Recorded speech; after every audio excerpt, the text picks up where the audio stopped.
Hey, shalom, shalom. And first and foremost, I want to give all praises, all honor, all glory to Yahweh, Bahasham, Yahweh Shai, Bahasham Rakakodash. All right, double honors to the apostles, elders at Great Millstone, shalom to you, Akim, pushing the work of truth and in sincerity. All right, so coming back at you with another lesson through the spirit and power, Yahweh Shemel Shai, Lord willing, is edifying. Okay, and name of this is Why They Stumble. Okay, and of course, this is definitely dealing with the doctrine, and which is the most important thing, you know, because the scriptures say, well, it's not that which goeth into the mouth that defileth a man, but what cometh out of that mouth, of your mouth, all right, that defileth a man. All right, and when you're dealing with Israel, all right, the Israelites have a legacy of, you know, erring in the spirit, you know, erring, error within their doctrine or their teachings. All right, and you have that even, of course, to this day. You would think that Israelites would understand their God, understand that their it's their power, and understand His will. But as you read throughout the scriptures, that's just not the case. And at many points in time, all right, Israel have failed to understand the the will of the Lord. And I kind of want to use John the 5th chapter. I was reading this the other day, and I noticed that Yahweh Shai, of course, he was a huge stumbling block to Israelites. All right, and that was for a particular reason. All right, and you can trace that reason, all the way back to the wilderness, you know, and where essentially Moses, he told Israel, choose ye this day life and death. And of course, there were Israelites who chose death rather than life, and then you had Israelites who chose life rather than death. All right. So I want to read John 5, and again, Lord willing, this is edifying because it's nothing new under the sun. All right. We see a lot of men who have erred in the spirit, who have not followed the spirit, who has always resisted the spirit, and we see the same trends or the same traits in the times that we live in. All right. And so you have, Israelites who can't fully understand the doctrine, even though, you break it down, you go into precepts, and they'll just outright put their emotions before with the understanding. All right. That's nothing new. Okay. That's nothing. It's absolutely nothing new. So I want to use the point here where Yahweh Shai baptized, all right, not baptized, excuse me, he healed on the Sabbath, all right. So this is John 5, and I just want to show you the mindset and the intent behind these individuals who came up and came essentially to persecute him, because they were, you know, so much the law, the law, the law, the law. And Yahweh Shai exposed their hypocritical nature, you know, uh, and, it exposed the fact that they were only boasting in the letter of the law, so knowing the law rather than having compassion and mercy and discernment and having judgment, especially when miracles are taking place. So Salaki, without further ado, this is John 5:1. It says, after this, there was a feast of the Jews, and Yahweh Shai went up to Jerusalem. Now there is at Jerusalem by the sheep market a pool, which is called in the Hebrew tongue Beth Beth Bethesda. All right, having 5 porches. All right, in these lay a great multitude of impotent folk, of blind, halt, withered, waiting for the moving of the water. All right, for an angel went down at a certain season into the pool and troubled the water. Whosoever then first after the troubling of the water stepped in, was made whole of whatsoever disease he had. And a certain man was there which had an infirmity 38 years. When Yahushua saw him lie, and knew that he had been now a long time in that case, he said unto him, Wilt thou be made whole? All right, the impudent man answered him, Sir, I have no man when the water is troubled to put me into the pool, but while I am coming, another steppeth down before me. All right. Okay. And I mean, as you can see, nobody really, kind of cared. And it kind of speaks to our people too. Nobody really cared to look and to help the next man. All right. And what you found so profound about the Lord is that, he was all about the little ones, the ones, who couldn't help themselves. All right. And when you look at Jake can't help themselves spiritually. All right. And the Lord, the Lord is the one that looks, I don't want to say not look down, but he's the ones that help. He is the one that helps. Even the ones that spiritually can't get it right. All right.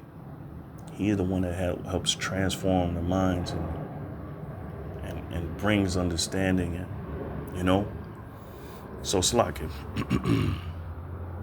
All right. So it says,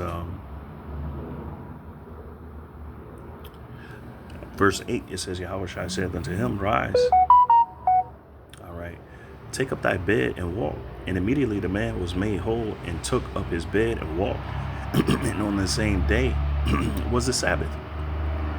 All right. The Jews, therefore, said unto him that was cured, It is the Sabbath day. It is not lawful for thee to carry thy bed. All right. Now they completely disregarded the miracle, which it kind of blows my mind. And it's like, damn, well, he healed, and this is kind of what Yahushua is going to address. All right. And this is what's wrong. This is absolutely wrong among the Israelites. They absolutely disregard the miracle, the understanding and the compassion and the mercy. And they go straight forth to, essentially condemning. And this is the problem that the ancient, what we went through in the ancient world. I mean, as you can see, so Salaki. It says, The Jews therefore said unto him that was cured, It is the Sabbath day. It is not lawful for thee to carry thy bed. And he answered them, He that made me whole, the same said unto me, Take up thy bed and walk. Then asked they him, all right, what man is that which said unto thee, Take up thy bed and walk? And he that had and he that was healed wist not who it was, for Yahushua had conveyed himself, all right, a multitude being in that place. All right. So Yahushua was low key. All right. He wasn't loud. He wasn't boisterous. He didn't draw attention, or at least he tried not to, but he had no choice because he had the power. Right. And those that witnessed, they had to believe. All right. It says, verse 14, afterward, Yahushua findeth him in the temple and said unto him, Behold, thou art made whole. Sin no more, lest a worse thing come unto thee. The man departed and told the Jews, all right, that it was Yahushua which had made him whole. And therefore did the Jews persecute Yahushua and sought to slay him, because he had done these things on the Sabbath. All right.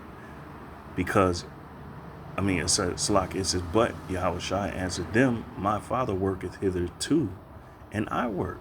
So he's pointing out that it's the Lord that's essentially working. And for Pete's sake, it's a miracle that took place. All right. But they altogether just disregarded that. All right. Instead of noticing the good work, all right, they went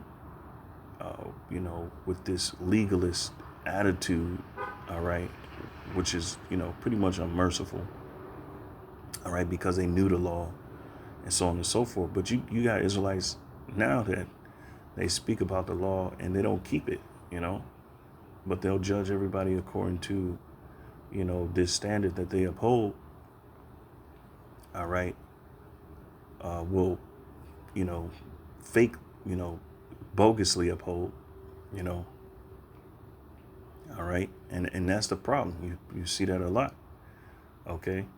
So it said, therefore, the Jews sought the more to kill him because he not only had broken the Sabbath, but said also that the Most High was his father, making himself equal with God. All right. Which, as the scriptures say, is not robbery. Okay. That he made himself equal to God because he came down and he made himself of no reputation. All right. But I'll read further more. It says, verse 19, then answered Yahushua and said unto them, verily, verily, I say unto you, the Son can do nothing of himself, but what he seeth the Father do. For what things soever he doeth, these also doeth the Son likewise. For the Father loveth the Son, and sheweth him all things that himself doeth. Right. So when you look at Yahushua, he's not doing anything that that Yahweh wouldn't do. Okay. He wouldn't do anything outside of that. Okay. And so what you truly find out about this, all right, is that these Israelites, all right, they hate the Father. Okay. That's what it boils down to. All right.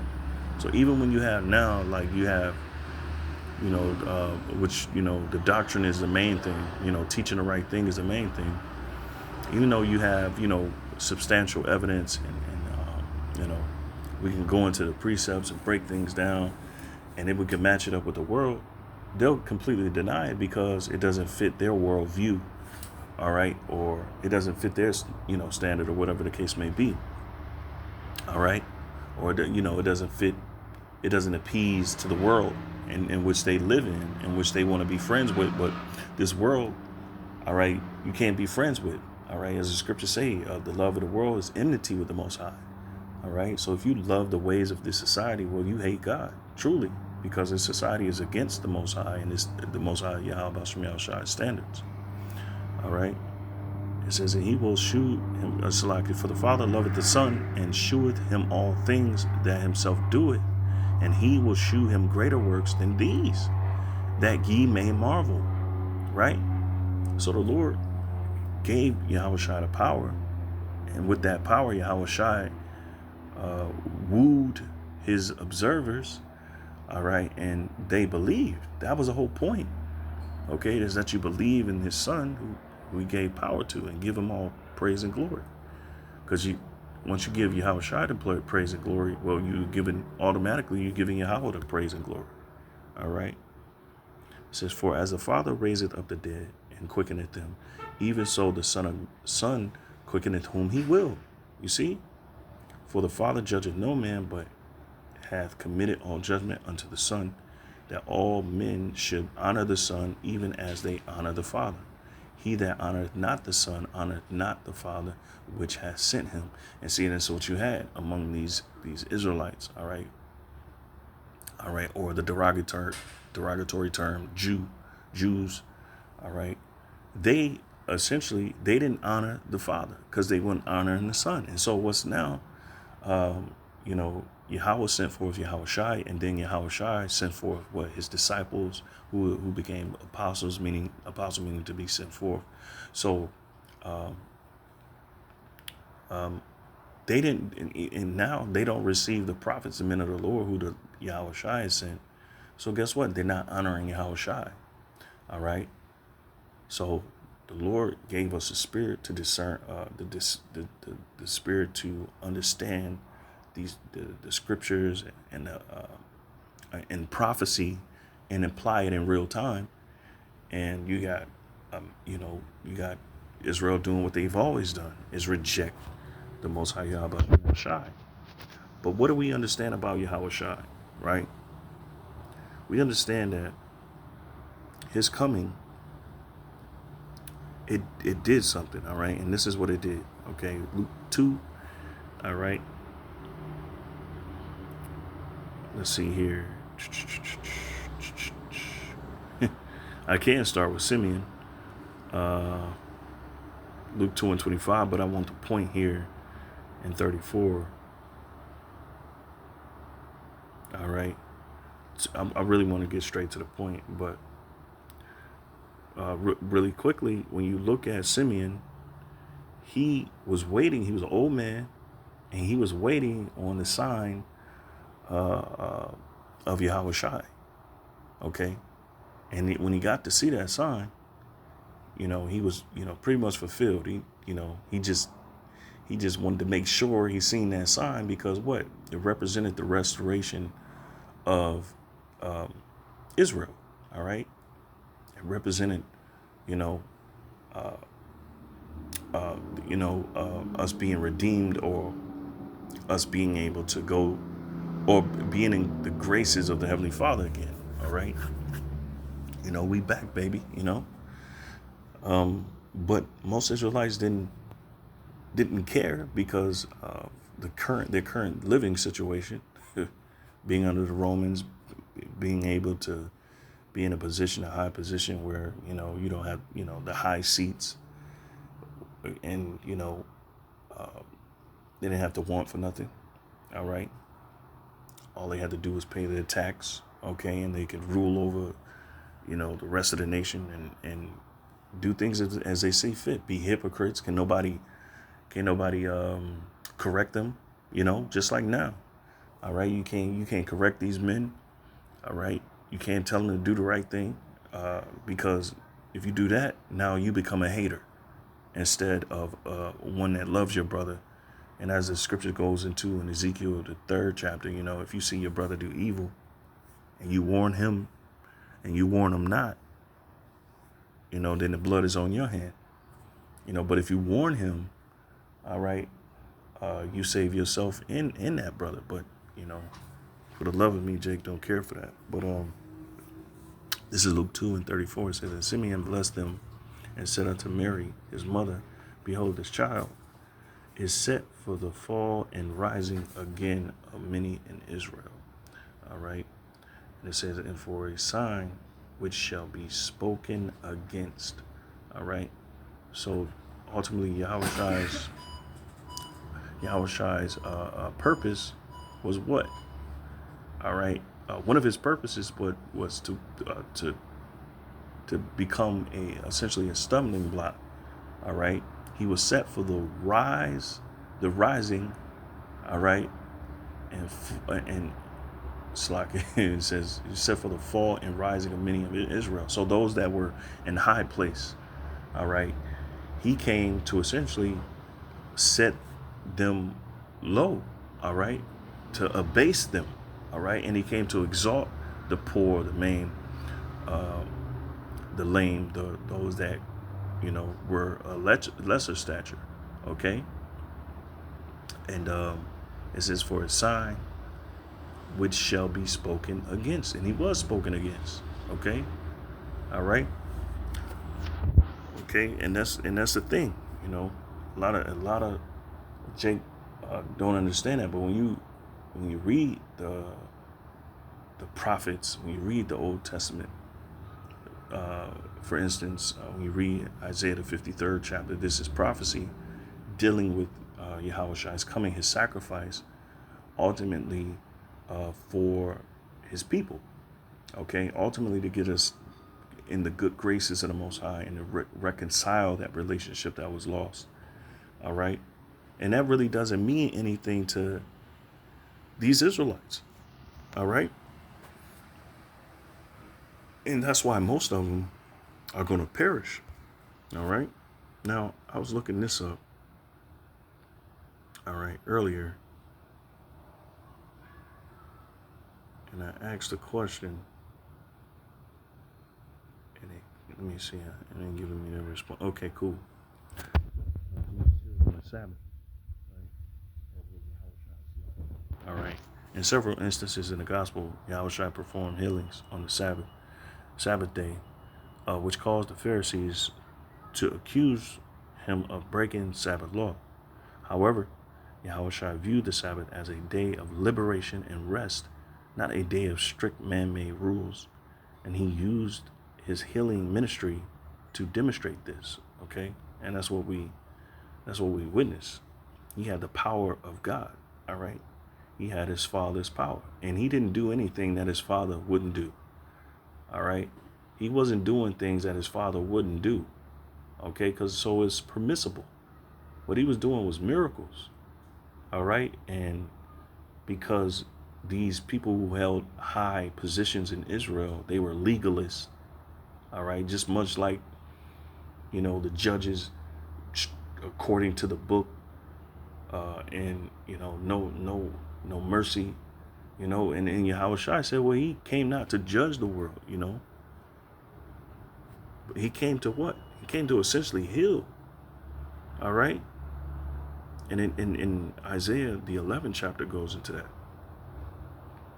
All right, Lord willing, this makes sense and this is edifying. Isaiah 11:1, it says, and there shall come forth a rod out of the stem of Jesse, and a branch shall grow out of his roots. And the Spirit of the Lord Yahweh shall rest upon him, the Spirit of wisdom and understanding, the Spirit of counsel and might, the Spirit of knowledge and the fear of the Lord Yahweh. All right. Okay, which is one of the fundamental things. We got to learn how to fear the Lord again. Okay. Isaiah 11:3, it says, and shall make him of quick understanding in the fear of the Lord, and he shall not judge after the sight of his eyes. All right, because that's what Israel was doing. Judging after the sight of their eyes. They were, masters at knowing the law, but executing mercy and having judgment and discernment. They didn't have that. All right. And remember, the law itself condemned us anyway, because we wasn't made perfect. So imagine these men who's in high positions. Essentially, they're not perfect men, but they know the law to a T. Okay. And to be in a position to not have mercy, and to know that your people are suffering, and due to the fact that that we were stubborn, we had hard hearts, it's just kind of a double whammy, man. You got the law that persecute you, and then you got these individuals who are truly, they're not right themselves, but they're in high position. They're hypocrites themselves, and they just get to judge you.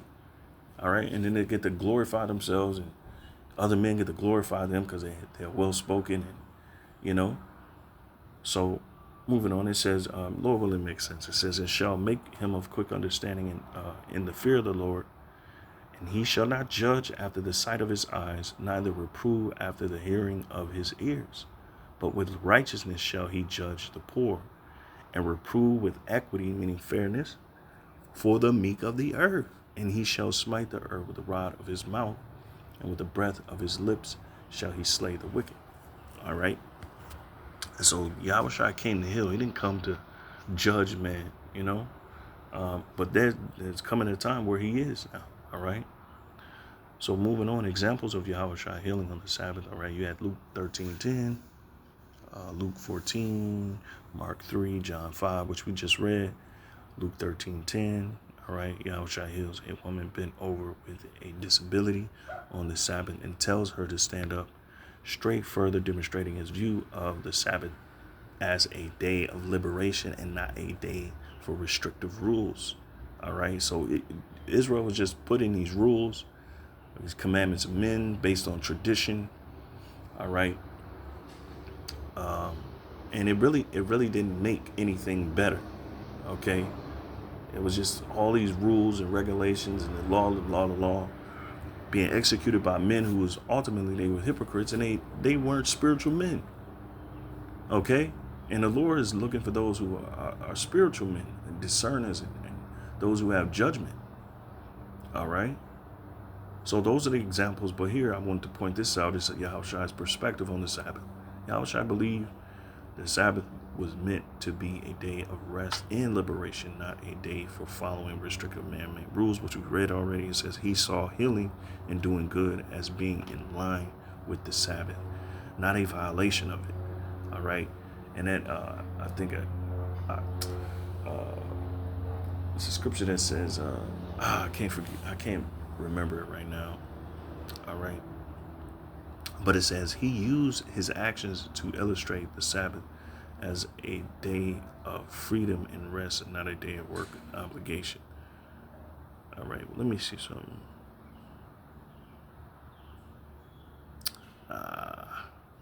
It was more to it. Let me see. Okay, it gives me the reference. It was more to basically, let me see something.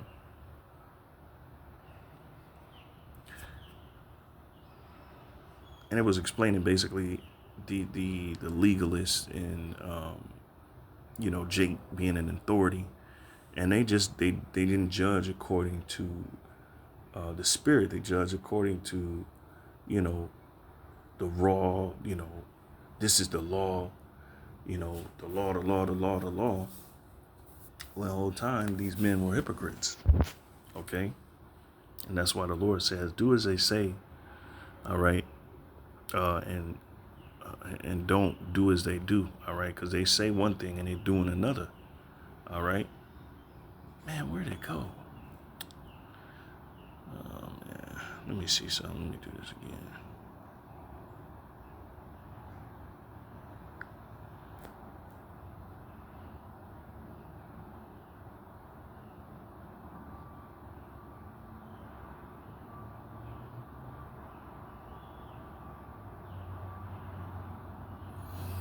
Let me see something. Okay. This ain't exactly what I had before, but this pretty much explains a little bit. All right, so I asked the question, well, Yahushua healed on the Sabbath and his problem with the Pharisees. Okay. It says Yahushua healed on the Sabbath, which angered the Pharisees because they considered it a violation of Sabbath law. They viewed healing as a form of work. All right. It's healing, and it's just like, wow, well, damn, you can't heal. All right. So, it's like it says, and it was really they were afraid that, and the scriptures say that he would, all men would stop following them and they would believe on them, and they would lose their positions. All right, and this is why they were afraid. Now, you can correlate that to even now when you deal with Jake and you see these members or these leaders of these organizations. All right, they don't want to lose their positions. All right, and that's why they'll wing it. They'll just make shit up on the fly. All right, they're too comfortable in their positions to say, hey, you know what, I am wrong. I've been wrong. I've been teaching certain things wrong. All right, and that's their pride. And their pride is leading them to their own damnation. You see, because they're not willing to just say, you know what, I'm wrong here. Let me fix it. Let me correct it. And that's proud. All right. And the example that we've learned through the elders, starting with the elders apostles, all right, is to correct. The first thing you want to do is to correct yourself. Okay, before the Lord does it. All right, and they're heavy on that, because you don't want to say the wrong thing. The Lord end up, you falling in the line of fire of the Lord's wrath. You don't want that. All right, so it says just a little bit more, and then I'm gonna read a few more precepts, and I'm gonna close.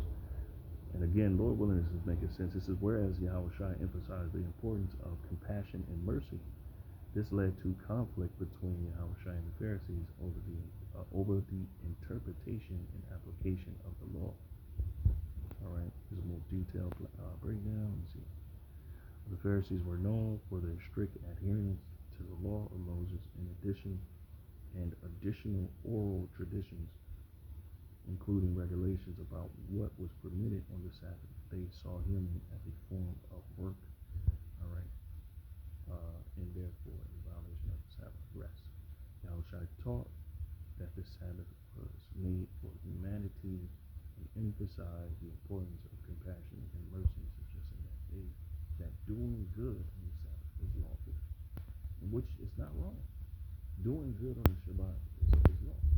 Say, I've seen this.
Over much, because you'll destroy yourself. All right, and that's what Israel doing. Even to this day, Jake is doing it. All right. So let's see here. Here. Okay, conflict and clash. The tensions between Yahushua's teachings and the Pharisees' interpretation of the law created a significant conflict, highlighting their differing understanding of the Sabbath and God's will. Yeah, so they had a complete different understanding of that, all right, of the Lord's will. Why? Because they weren't spiritually inclined. They weren't in tune, all right? They were just going about doing it their way. And that their way didn't lead us closer to the Most High, all right? And that's the point. You didn't lead us. You didn't get us closer to God, okay, to Yahweh. Yahushua did.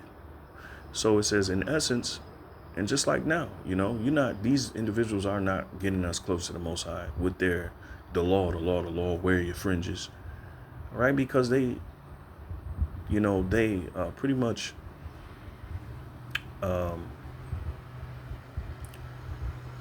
they leave off the most important things, all right, which is mercy, truth, passion, or compassion on your brother, okay,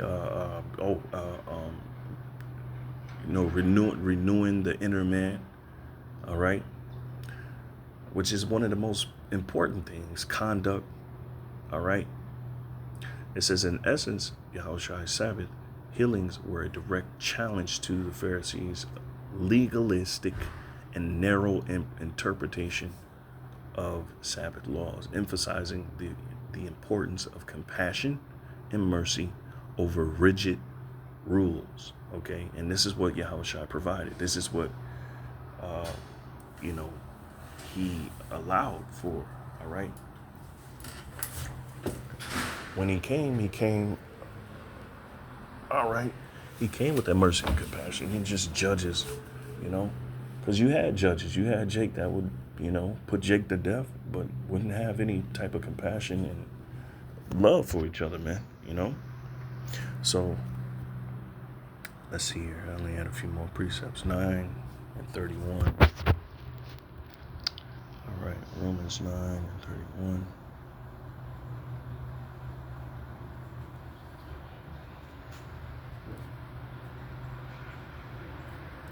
All right, and this reads, it says, but Israel, which follow after the law of righteousness, hath not attained to the law of righteousness. See? Okay, so they ain't obtained it. All right, I'm gonna get it in NLT too. It says, wherefore? Because they sought it not by faith. All right, but as it were by the works of the law, for they stumble at the stumbling block or the stumbling stone, which was Yahweh Shai. All right, as it is written, behold, I lay in Zion a stumbling stone and a rock of offense. Okay, because the Lord is set for the rising and falling of Israel. All right, and the Lord came to pretty much turn things upside down in a world that was, of course, or I should say right side up in a world that was upside down by these rules and rigid rules and regulations, which didn't help Israelites obtain to the mercy of the Most High. Didn't help us in any way. It's like what Israel's doing now. It's not them being friends with the world and having this worldly doctrine, trying to marry it to the scriptures. It's not helping, Jake. You know, wearing your fringes, that's not helping you, man. You know, that's destroying Jake. Let me see. I didn't, man. For some odd reason, I didn't download the Blue Letter Bible, which I normally do that. But we'll do this here. We'll read Romans, the 9th chapter in the NLT. All right. So let's see.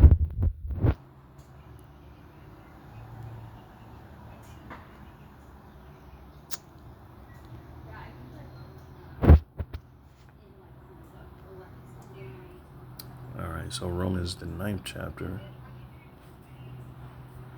in the NLT.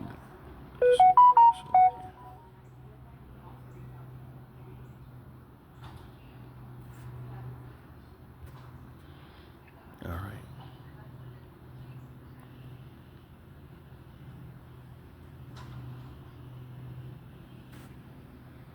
Yeah, let me see.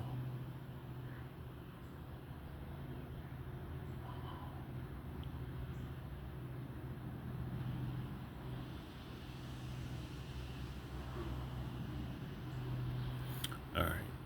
Salaki.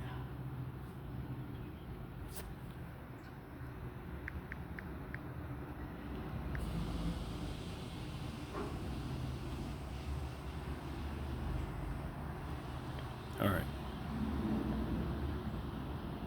So Romans 9 and 31 NLT, it says, but the people of Israel who tried so hard to get right with God by keeping the law never succeeded.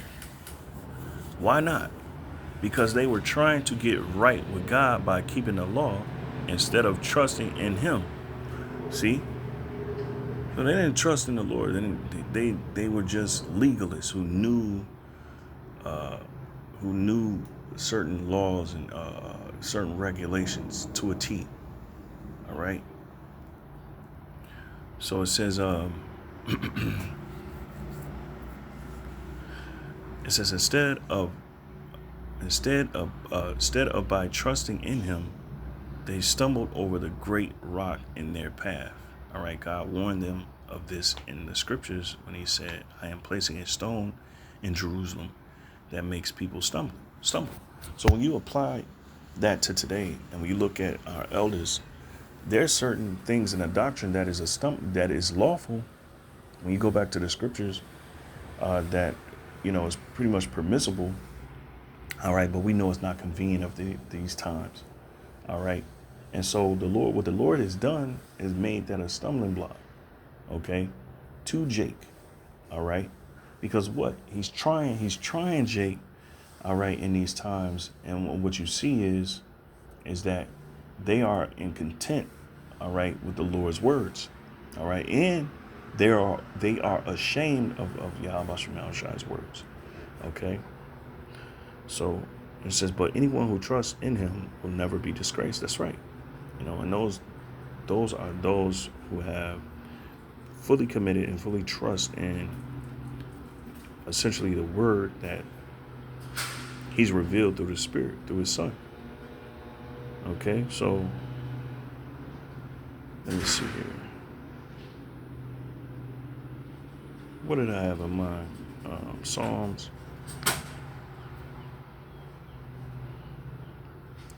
Yeah, let me see here. Psalms 107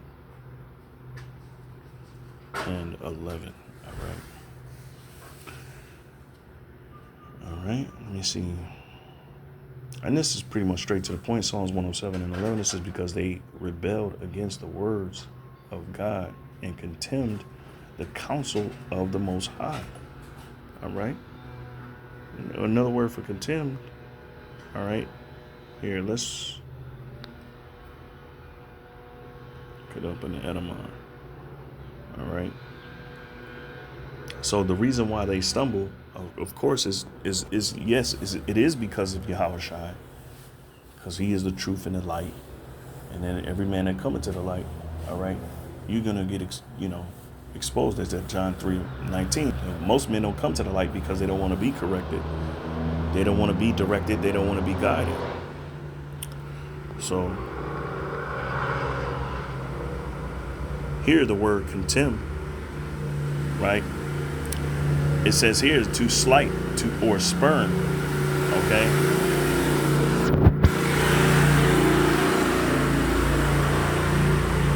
We'll wait.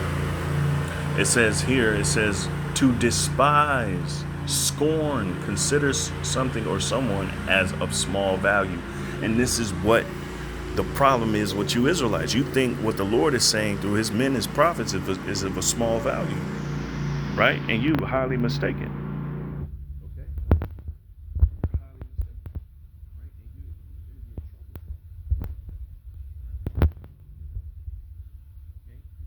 Rebelled against the words. Psalms 107 and 11, right? Because they rebelled against the words of God and contemned the counsel of the Most High. See? So they set at naught. They slightly considered it. All right? And until this day, that's the major problem with Israel, instead of trusting. Right? The point of all of this is to trust. Oh, here we go. Because this black light shit, it's trash. All right. So instead of trusting the Lord, what is Jake doing? All right. They're despising, all right, the words. Okay. And that's what the Lord has set up stumbling blocks. All right. To try and to test the minds and the commitment of Jake, all right, towards his words, okay? And He's only going to further that as we go along and go through these different trials, right? That's what's going to be the turning point. Is going to be the test, all right, to see if you with the Most High or not, okay? And the ultimate test is you're going to believe, when persecution comes, Yeah. So with that, Lord willing, this was edifying. Until next time, we'll give all praises, glory, and honor to Yahweh Shemel Shai, Bashem Kodash. Double honors to the apostles, elders at Great Millstone. A shalom to you, Akim. All right. Who are pushing the work in truth and in sincerity. All right. Till next time.